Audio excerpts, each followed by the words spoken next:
Now, on 105.9 FM and streaming worldwide on the WMAL app, O'Connor and Company.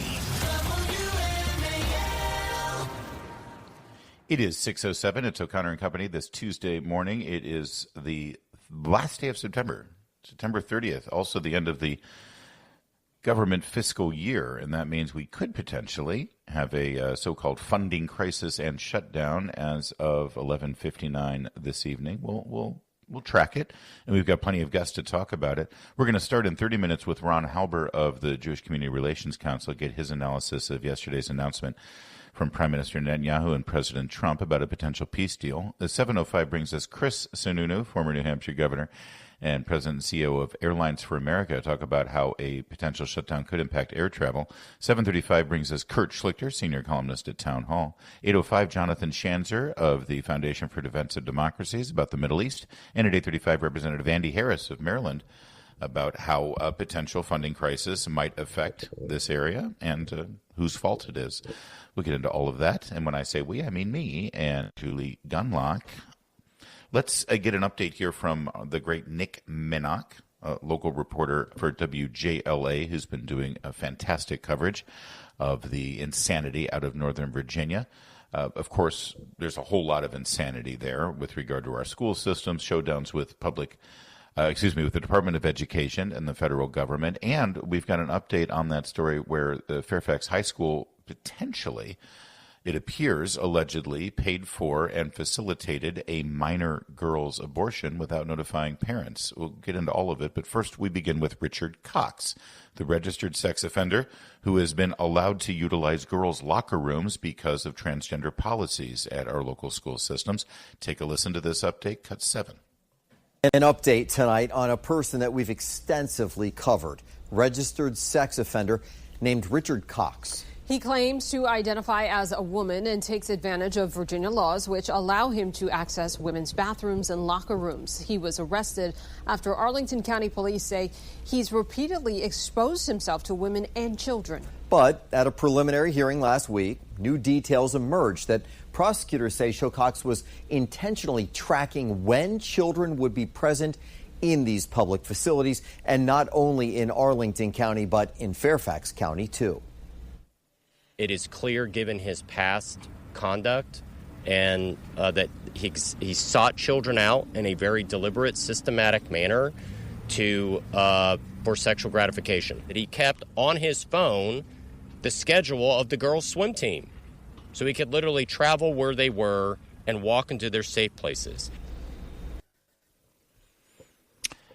Here's the interesting thing about how this is being handled by law enforcement. We shared all of that information with you last week when it broke, that this was obviously premeditated, that he specifically went out of his way to track the schedules for when children would be in the locker room.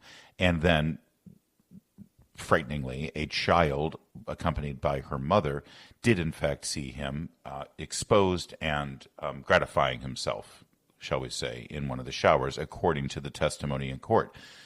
Arlington police arrested him for this behavior, and Arlington County has charged him with indecent liberties with children, indecent exposure, proximity violations, and more. Of course, proximity violations because he's a registered sex offender, and he obviously went out of his way to be around children, which is against, the registered sex offender protocols and laws. They found probable cause to arrest him and charge him, and they're trying him. He has done the exact same thing in Fairfax County. And with all of the evidence that we just detailed for you, Fairfax County has decided, and Fairfax police have told Nick Minnock of WJLA, that they will not be charging Richard Cox with any crimes because there's no probable cause. And it's the exact same crime with the exact same evidence, Julie. This is unbelievable that there's not going to be any kind of charges for what he's done. This Richard Cox character was obviously, with the schedules, with the swim schedules, he was pursuing these kids. Mm-hmm. This is, I don't understand how this can happen. Terrifying. That's right. It is. And And we get no statement other than, well, we don't have the evidence and no probable cause. The only other conclusion one can reach in terms of why Arlington is one way and Fairfax is the other is that Fairfax has determined that the mere act of this man going into a women's locker room is not probable cause of a crime because he identifies as a woman. So you have to have more than that, because, who are we to say? All right, shifting gears, you remember that sign that a woman was holding at early voting, at the Arlington school board meeting. Winsome Sears was coming, and a woman held up a sign likening trans access to locker rooms and bathrooms with Jim Crow laws barring African Americans from using water fountains, right? Right. Well, that sign was discovered and made public by Republican delegate Gary Higgins, who is from the area, and sort of brought attention to that sign in the picture. Now, a man in Loudoun County has been charged with threatening to shoot Gary Higgins. Informing Higgins sent on a message informing the public about the sign. He is actually being charged for making a violent threat against him for drawing attention to the sign. These are the Democrats in Northern Virginia. Two things. It shows that sign really was a disruption to Spamberger's campaign, and they are angry about it. But it also shows this is all the Democrats can do, is threaten violence. Yeah. When you expose the truth, they threaten violence, or they bully, or they try to cancel you. This is their only method. That's it. That sign was outrageous, and instead of coming forward and saying, you're right, that sign was outrageous, this is the person who exposed it gets threatened. That's why many Republicans and conservatives in Northern Virginia want to keep their head down and not say anything, because lest you speak your mind and express yourself politically, you get a text message like the one Gary Higgins got, which says, F off, Gary. I will shoot you at your next public rally, then send you memes with the photos. I know where your effing kids are, too. My God. So, and that's a Loudoun County, I'm assuming, Democrat. I'm assuming. And meanwhile, the U.S. Department of Education has now announced further actions, because there's already actions against Fairfax County Public Schools. But now this is in connection with the alleged story of a Centerville High School social worker who scheduled an abortion appointment for a 17-year-old girl without notifying parents and also paying the clinic fees. The Department of Education announced that it has initiated an enforcement action against Fairfax County Public Schools in this case. The Students' Privacy Policy Office is bringing the enforcement against FCPS under the Protection of Pupils' Rights Amendment. Department of Education said that under PPRA's requirements, schools must notify parents on an invasive physical examination and allow parents to opt their children out of such a procedure. This means it's initiating a federal investigation into the matter, and we don't know exactly what the repercussions might be from the Department of Education. But this is also in a response to Governor Glenn Youngkin directing Virginia State Police to also open a criminal investigation into this. Yes.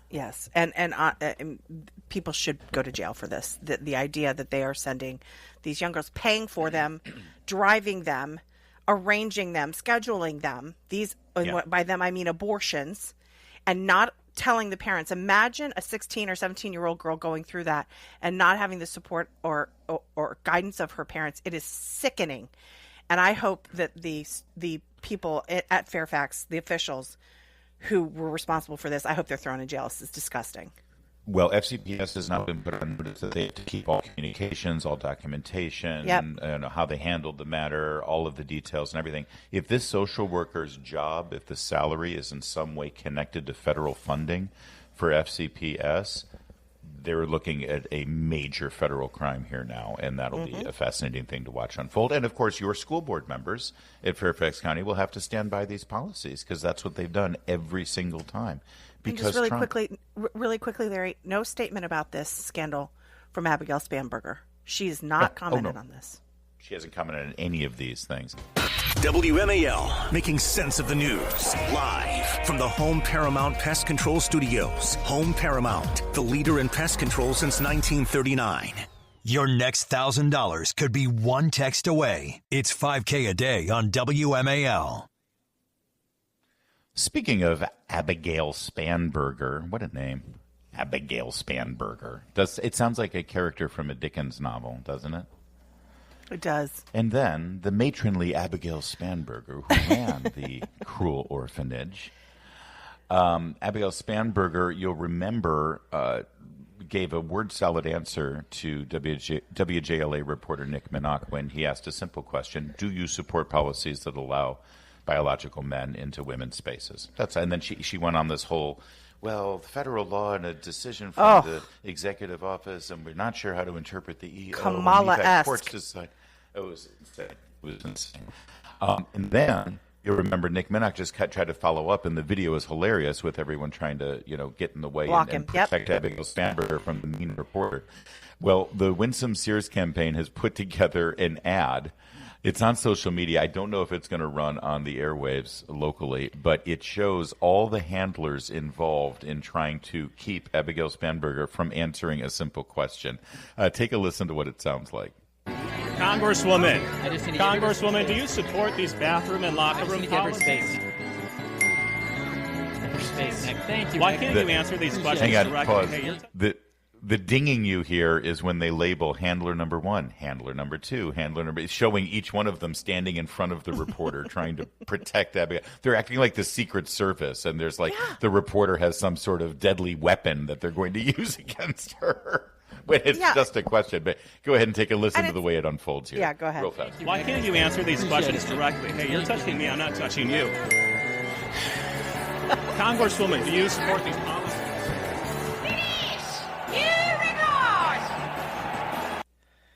There you go. It is brilliant. Well done. But also, it's Nick Minnock. He is a well-known reporter in the area. He asks tough questions. They act like, some raving lunatic is coming at her and they need to protect her. It's insane. It's also important to note this is how she feels about regular people. She doesn't want to talk to them. She doesn't want them near her. The great unwashed. She's a snob. She's an elitist. And she cannot take questions. She can't take it. Here's what I don't understand. And I keep hearing the analysis that she's a moderate and that she's, she's not one of these crazy left-wing activist-type Democrats. And, and she's winning and she's trouncing Winsome Sears and it's not even going to be close. And she's so politically adept. And here's what I don't understand.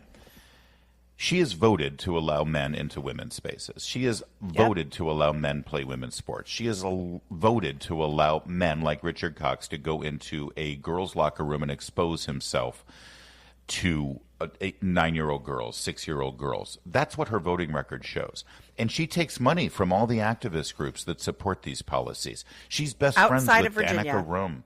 That's right. Yeah, and Danica Rome and Human Rights Campaign, they love these policies. The entire school boards of 5 Northern Virginia school districts, representing all of the woke suburban moms who love these policies and have yard signs in front of their homes saying hate has no home here, they've all supported these exact same policies that she's on board with. So here's what I don't understand. Why doesn't she proudly step up, stand in front of that camera with the microphone and say, you bet your ass I stand by these policies? Because trans women are women and they have every right to be in those spaces. She is aligned with Elizabeth Guzman, who ran for Senate in Virginia and is running now in Prince William County. And Elizabeth Guzman actually introduced a bill to criminalize parents, to turn it into a felony if you deny your child what they call gender affirming care, which means cutting off their body parts, their breasts and their genitals. Elizabeth Guzman wanted to make it a crime to say no to your 13-year-old who wants to cut off her breasts. Elizabeth Guzman and Abigail Spanberger, they're besties. Why doesn't Abigail Spanberger stand up and say, I believe parents should be thrown in jail? Why? That's right. She supported These are the that. policies. These are the policies I support. These are the policies my party supports. And when I'm governor, I will sign sign these bills into law. That's right. She's raising money based on these policies from outside of Virginia. Right. So why not stand up for them? She'll be a hero. She's going to have a "Hate Has No Home Here" sign in front of the governor's mansion in Richmond, and she's going to fly the trans flag instead of the state flag of Virginia. Yeah. Be proud. Be Own proud. it. Yeah. But she runs. It's weird. It's almost like she knows those policies are loathsome and wrong and very unpopular. It's 623. We're really excited to talk about Trump's 20-point Gaza peace plan. And we're going to talk to Ron Halber. He's Chief Executive Officer of the Jewish Community Relations Council of Greater Washington. He'll give us the latest. Keep it here. 6:30. WMAL FM, Woodbridge, Washington, a Cumulus media station. Making sense of the news. News Talk 105.9. News now. Now on 105.9 FM and streaming worldwide on the WMAL app. O'Connor and Company.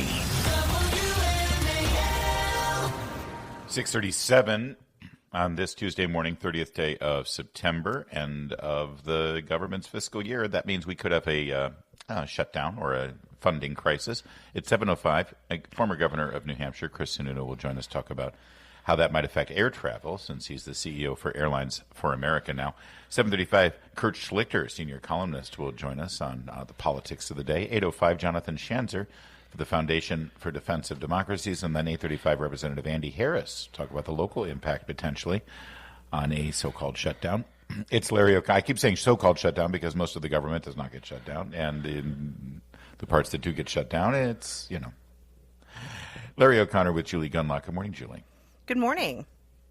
Yesterday at the White House, Prime Minister Benjamin Netanyahu engaged in his fourth face-to-face with the president here in Washington, D.C., and the two of them emerged with what President Trump called a 20-point plan for peace in Gaza. Ron Halber, who is the Chief Executive Officer of the Jewish Community Relations Council here in Washington, is going to summarize the 20-point plan in 30 seconds.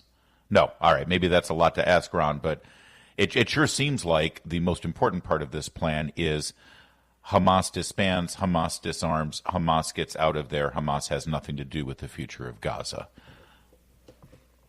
Yes, I agree. Thank you for having me. But the question is, will Hamas accept those conditions? Remember, this was a plan that was agreed upon between Israel and the United States. Now, importantly, it has the backing of a lot of Muslim countries, including the Palestinian Authority. But the people who would be impacted the most, Hamas has not yet issued, and they still have the power, being quite a stubborn group. Remember, they're a terrorist group. They have no desire to end this conflict unless they are put up in their ideological leanings. They have to be forced to do so. And the question is, will they do so? Because this would basically be admitting defeat.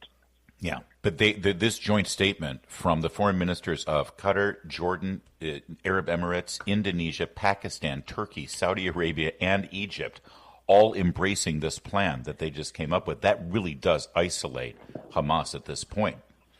Yes, but remember, they still do get most of their funding from Iran and Qatar. And that's why it was so important that when the president was able to get the prime minister of Israel to apologize to Qatar, it was probably necessary to get them to go along with the peace plan. Nobody really cares about Iran's continued policy. It's not going to change. But I do believe that this is certainly the best opportunity that we've had for peace in the 2-year war. We talked to General Jack Keane yesterday, and he was saying that Hamas has largely been destroyed. All of their senior leadership is gone, and it's now this sort of loose collection of really teenagers, he said. There's not really a leadership structure anymore. You say if Hamas accepts this deal, but really, will it be Hamas? Who is going to fill that vacuum? Who is going to be the leadership in Gaza if it's not Hamas?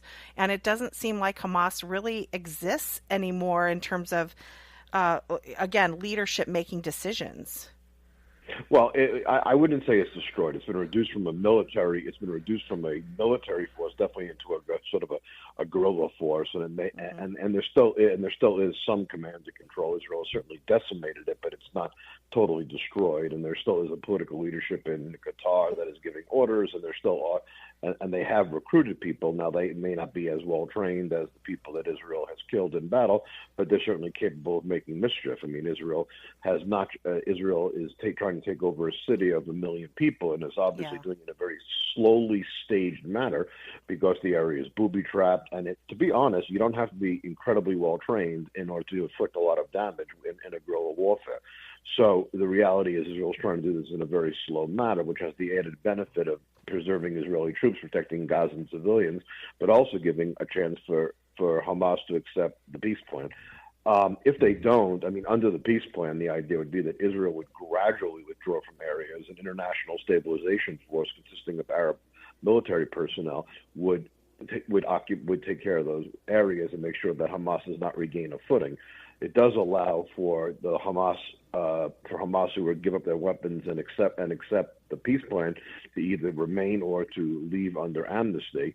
But again, remember, in 1982, Yasser Arafat left with his band of terrorists from Lebanon, and they would go on to still go ahead and conduct terrorism abroad. So the nucleus of Hamas leadership could potentially reemerge, but as long as they don't have the ability to implement their designs on the ground, who cares what they're screaming and sloganeering in a foreign country? As long as they don't have the military assets or ability to wage terror against Israel.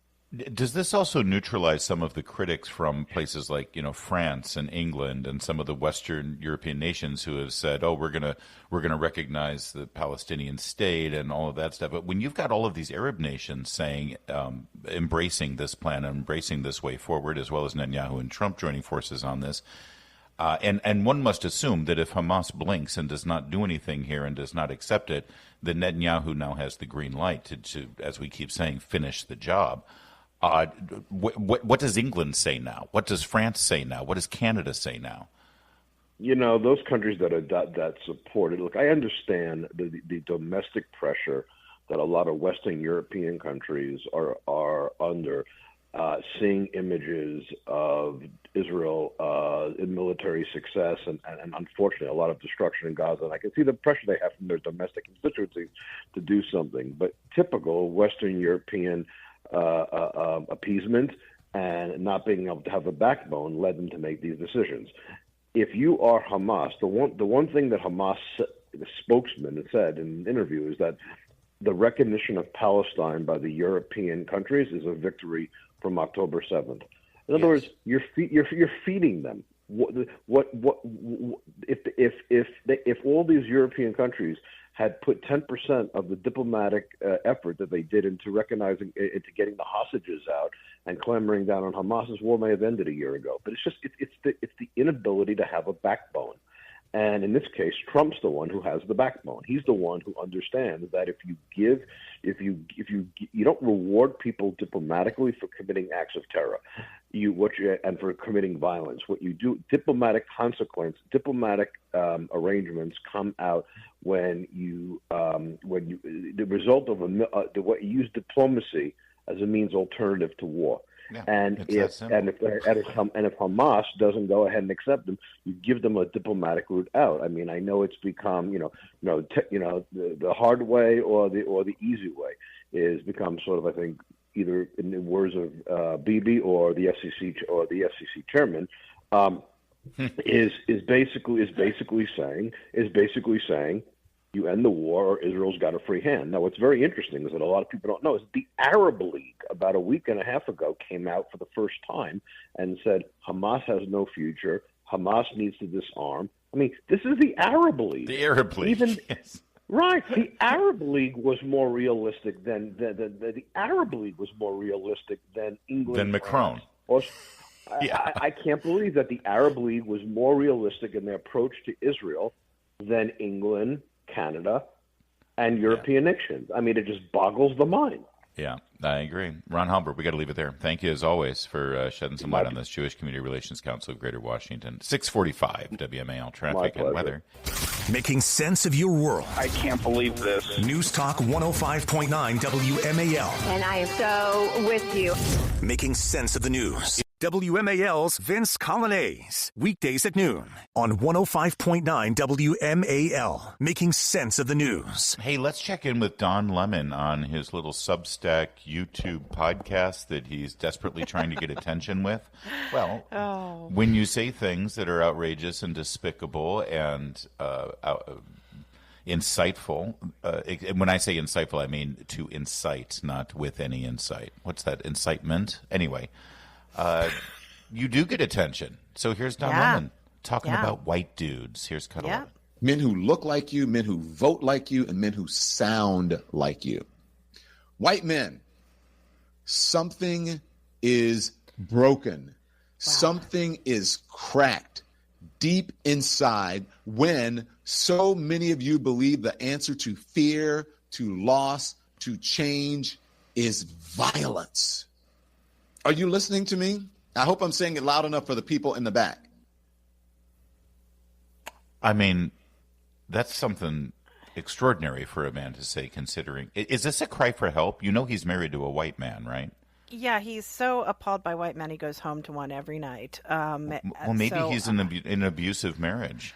Maybe. I you know, as Wilfred Riley said, the black U.S. murder rate is about 7 times the white U.S. murder rate. And I know, you know, that is a complicated issue, and we don't have time in this small segment, but I don't understand what he's talking about. And there is a serious conversation to be had in this country on black crime and fatherless homes. And again, these are very serious conversations that should be had. And someone like Don Lemon, who has a big, somewhat of a big audience, should be having would do his community better to have these conversations. But instead, he does this kind of just. I don't know what it is. I don't know if it's for ratings. I don't know what he's doing. White men, something deep in you is broken. You guys believe that violence is the answer. As you just rightly pointed out, if you just want to look at people based on statistics with regard to violent crime in America and correlate that with race, you would be more accurate to say that about black men than white men. However, I would never say that because it would suggest that a person's skin color in some way inherently affects their behavior, which is wrong. As you just said, there's a lot more complications involved with that. Yes. But the point is, he did say it inaccurately about white man, and he's celebrated as a highly intellectual. But you're avoiding a conversation within the black community that should be had, and that's terrible. I mean, there are some significant problems within the black community that we're avoiding talking about, and instead you're pointing fingers at white men in a very racist way, by the way. That's my point. It's incredibly racist and inaccurate. And, by the way, somewhat destructive for white men in America, especially if you're raising young white men, as you and I both are. Yes. Do you think anyone will ever hire Don Lemon again? No. Oh, absolutely not. He's a total lunatic, it's over. I think. Yeah. He's like absolutely. Rosie O'Donnell at this point. It's Don Lemon, Rosie O'Donnell, Joy Reid. Yeah, and I think there is a place for them. I think that they do encourage this kind of rage, as Abigail Spanberger put it. You know, let your rage fuel you. Let your rage fuel you. Oh, well, maybe he'll be the spokesperson for the Spanberger administration. It's 6:53.